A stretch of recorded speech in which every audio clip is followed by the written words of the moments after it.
Education for Sustainable Development, ESD. Our biggest challenge in this new century is to take an idea that sounds abstract and turn it into reality for all the world's people, sustainable development, in the words of Kofi Annan. The scope of this DVD is a unique teaching aid which informs and sensitizes teachers about education for sustainable development. It will enable you to grasp its essence and translate the ESD approach into real action in the classroom. In this DVD, we begin with an introduction to WWF, India's efforts towards introducing ESD in the formal realm of school education. We will discuss briefly the three traditions of education. This is then followed by the various skills to equip students to develop action competence, and finally, we present an animated exercise which aids the clarification of values. WWF-India, in partnership with WWF Sweden, has been working since 2007 to build capacity in ESD. This has been done by empowering the formal education system in India to deliver ESD. To this end, in 2008, 4 model schools demonstrating the ESD approach were set up in the Sundarbans. In 2010, 4 more schools were added in Madhya Pradesh and Chhattisgarh. In 2013, 4 schools have been initiated in Assam. Also, the District Institute of Education and Training and the State Council Educational Research and Training in these 4 states have also been trained in ESD. WWF India has also collaborated with the Central Board of Secondary Education and the National Council of Educational Research and Training to build the capacity of their master trainers in ESD. Handbooks on ESD have been published in English as well as 3 regional languages. How we arrived at ESD. The Brundtland Commission in 1987 defined sustainable development as a development that meets the needs of the present without compromising the ability of future generations to meet their own needs. The Rio Conference in 1992 ushered in Agenda 21, which contained guidelines for the world's governments, local government authorities, and important social groups about how to create development in the 21st century without damaging the environment. The key message from the Rio Conference was that both rich and poor countries have environmental problems, and local solutions can be found derived from lifestyle and local conditions. An entire section, chapter 36, was devoted to education, and this has formed the basis of the present initiatives in Education for Sustainable Development, or ESD.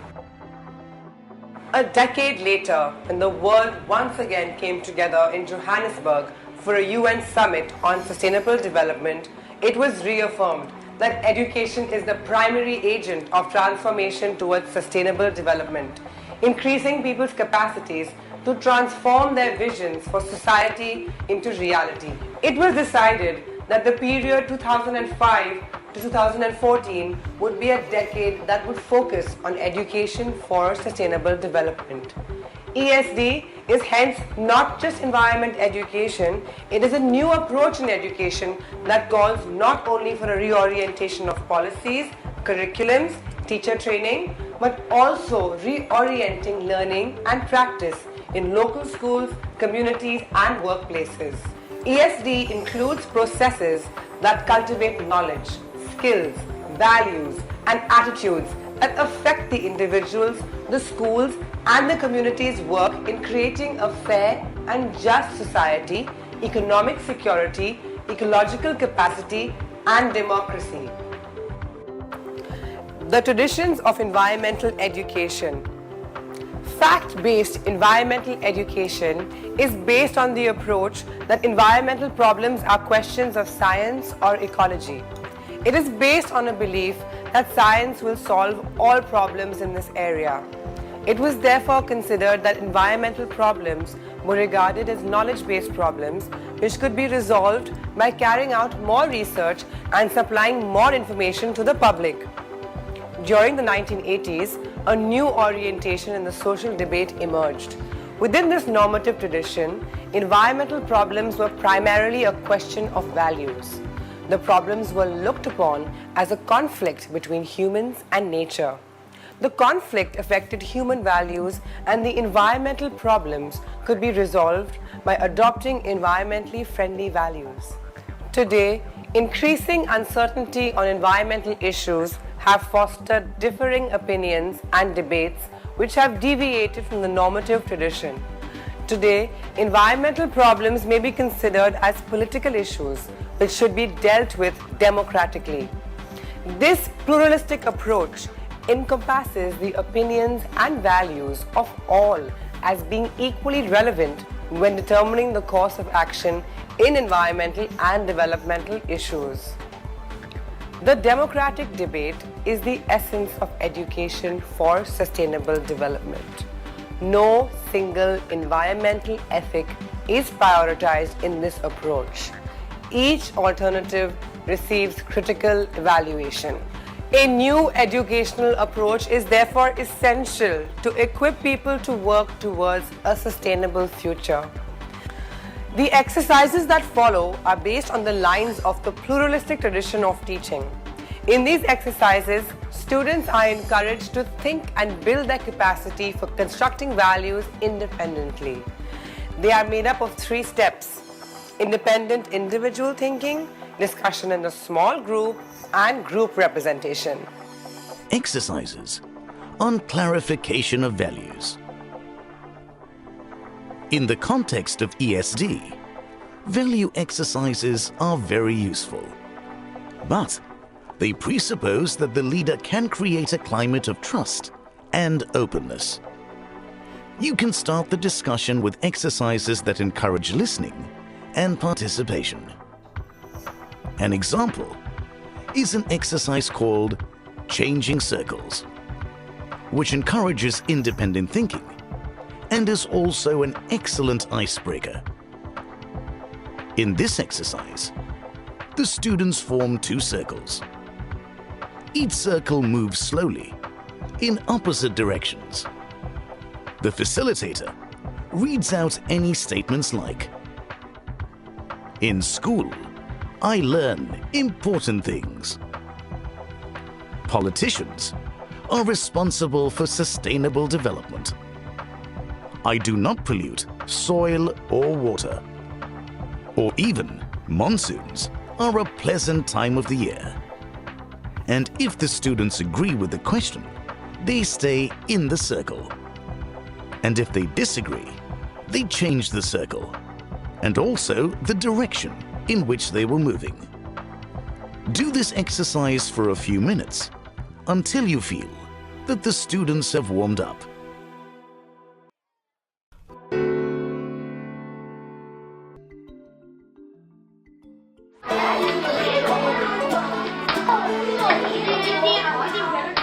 See, teacher. Settle down now, class. I want you all to pay close attention to what I am going to say. We are going to do a very interesting exercise today. Are you up to it? Will you give me your attention while I tell you what to do? Right, this is what I want you to do. I'm going to make a statement that you must carefully think over and eventually discuss with the whole class. The statement that I want you to discuss today is, harsh measures need to be taken to bring India's population problem under control.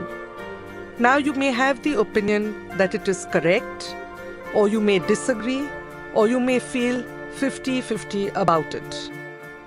It is important to note that the statement needs to be such that it encourages discussion and a variety of opinions evolve. A fact-based statement will not generate discussion. A statement that encourages independent thought and allows the students to participate in the exercise in a democratic manner is essential As a teacher, you should avoid giving your own thoughts or answers, as the students must think for themselves. Statements you could use are: everybody in our country should consume less. Nuclear power stations should be closed. People in the past had a better life. Every polluting factory should be shut down as soon as possible. So now, on a blank sheet of paper, draw a straight line across the middle. When you have finished doing that, at equal points along the line, write the numbers 1 to 6. Has everyone followed?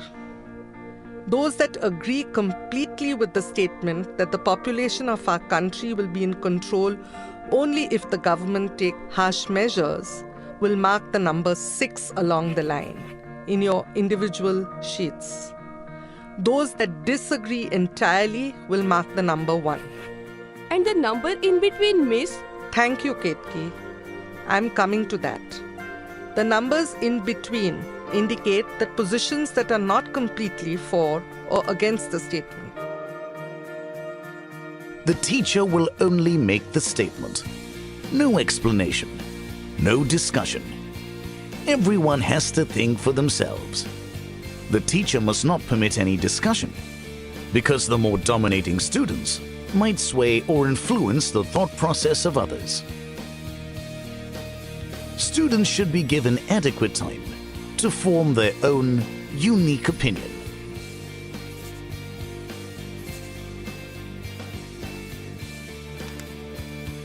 Now that everyone has written a number relating to their view on the subject, I will lay out the sheets. Okay, these sheets have the same numbers on them as the numbers in your individual pages. Each of you has marked a number in your individual page that indicate how you feel about the statement I gave you at the start of this exercise. I want you to come up here one by one and take your place on the floor beside the number you have marked in your sheet. You will hand over your sheet to me before you walk up to your number, beginning with you, Fatima.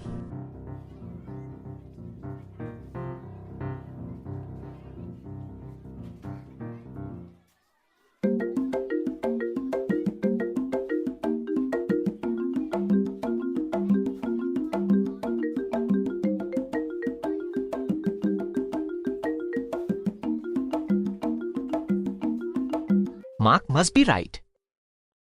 Some students might find it a little unnerving to walk up to the number they have selected, especially if they see an intelligent class fellow walking up to a different number. Such students might wonder if they have erred in their choice of a number. In this exercise, students answer not only with their mind, but also physically, by standing beside that number they have marked. Those students who do not commit themselves by marking a number in their individual sheets are driven by the herd instinct, where they blindly follow large numbers. They may lack confidence to state their own opinion and want to lean on someone, and that is why it is important for them to voice their opinions. Very good. We have come to part 2 of the exercise. Now I want you all to discuss in your groups why each one of you chose the position that you did.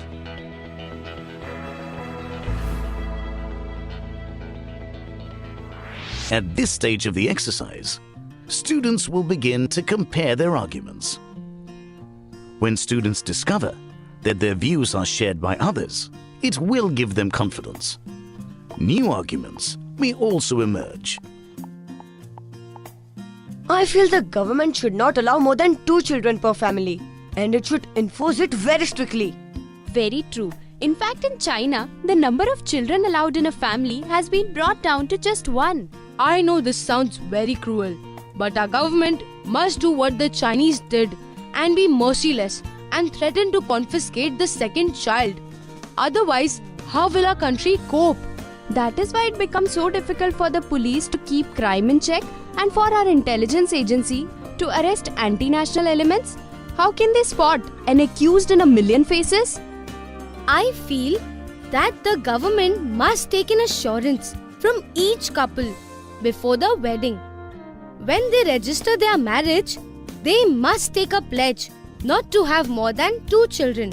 Then the situation will surely improve. Yes, I agree. I think that the standard of living has improved, and majority of middle class people will agree to this. They want to give their children a good education. Why should the government take harsh measures? All it has to do is make them pay more income tax if they have more children. I do not think that what you all are saying will make any difference in the long run. Our country will explode. We are more than 1 billion people already. Though I am here in group 3, I am beginning to think again. Maybe it is true that unless the government takes strict measures, we will have no chance. I believe that the government must not enforce any discipline on families. I think an epidemic or a flood can wipe out a family. That is why you should have as many children as you can. This is the biggest deterrent to individual liberty. The government should not intrude into their personal space. Class, could I have your attention? Please stop your discussion for a while. I have an extra task for everyone. I want you to elect the person with the shortest little finger from your group as your representative. This student will represent your group in providing us with a summary of their group's discussion. The idea behind asking groups to identify a representative through random selection gives all of them a fair chance. Such methods of random selection can be as inventive as choosing the student with the smallest finger, or the one who has the youngest brother or sister, or the shortest name or the shortest hair. Often, the more dominating or pushy ones will try to bully or push their way to being chosen. This random selection also ensures that the person who is very quiet and never speaks is enabled to talk. Random selection encourages qualitative listening because nobody in the group knows who the representative will be, and hence they all have to be attentive. All right, children. I would now like the group representatives to come and stand here in front. Now, each of the representatives must say, in short, what the group thinks.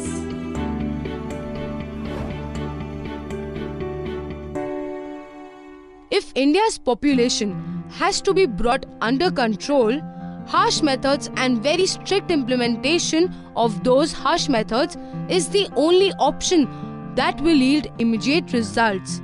And it is immediate results that we need, as the situation has crossed the danger level. These harsh methods have to be enforced without making any exception. Otherwise, the consequences will be disastrous for all of us.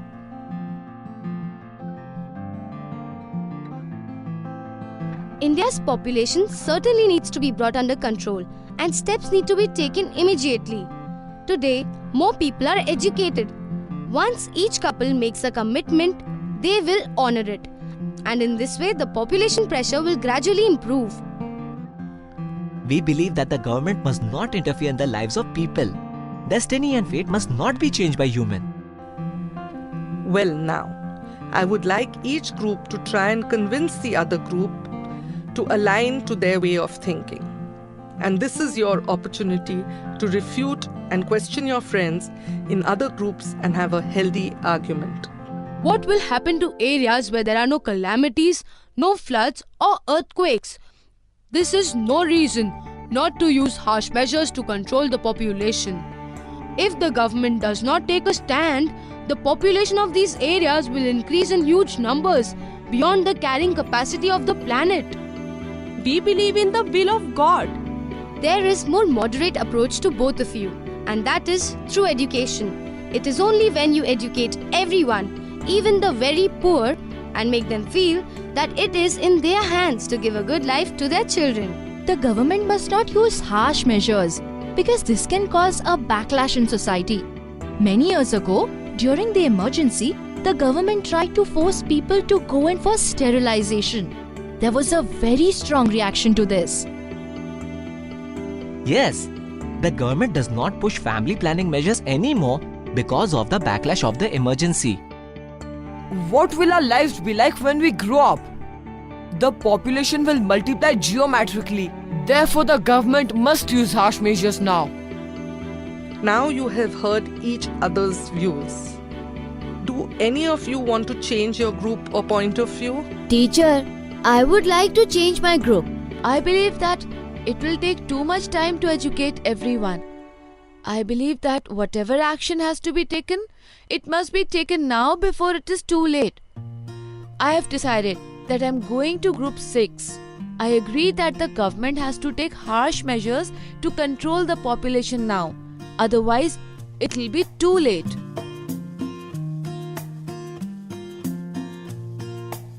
Miss, which is the best opinion, and will that group get a prize? In this exercise, there are no right and wrong answers. There are only different opinions. This exercise shows us that everyone in the room has a different view and that we have to respect their view, no matter how it differs from what you think. Thank you for so many new and innovative ideas. It was a pleasure to hear all your independent views. Summary. The objective of this methodology is to support students to develop values and standpoints. It is not to transfer the standpoint of the teacher to the student. In this exercise, everybody uses their minds and bodies. Everybody thinks through the arguments and takes a stance. After hearing the arguments of their friends, they can change opinion and move to a new position. Participants are trained to listen and to communicate with each other. Participants are trained in critical thinking and encouraged to take a standpoint. The methodology could be called a basic course in democracy. Another example is the ranking exercise, where students are encouraged to prioritize and give a ranking order of items from a given list. Prioritizing from a number of different alternatives is a model that can be used for individual reflection and group discussion. The principle of this exercise is similar to the line exercise, which we have seen today. Namely, a statement is made, and the students have to think independently and form a value or choice depending on their understanding and experience. One of the most important aspects of the value clarification exercises is not the actual position taken by the students, but the fact that they have begun to reflect about the questions for themselves. The actual process, thinking, motivation, and the oral communication is as important as the end product. That is, their response. The Living Planet Report 2012 tells us that nature is the basis of our well-being and our prosperity. Biodiversity has declined globally by around 30% between 1970 and 2008. The demand on natural resources has doubled since 1966, and we are currently using the equivalent of 1.5 planets to support our activities on this earth. High-income countries have a footprint 5 times greater than that of low-income countries. Thank you, and all the very best wishes to you on this wonderful course to make our planet a better place to live in.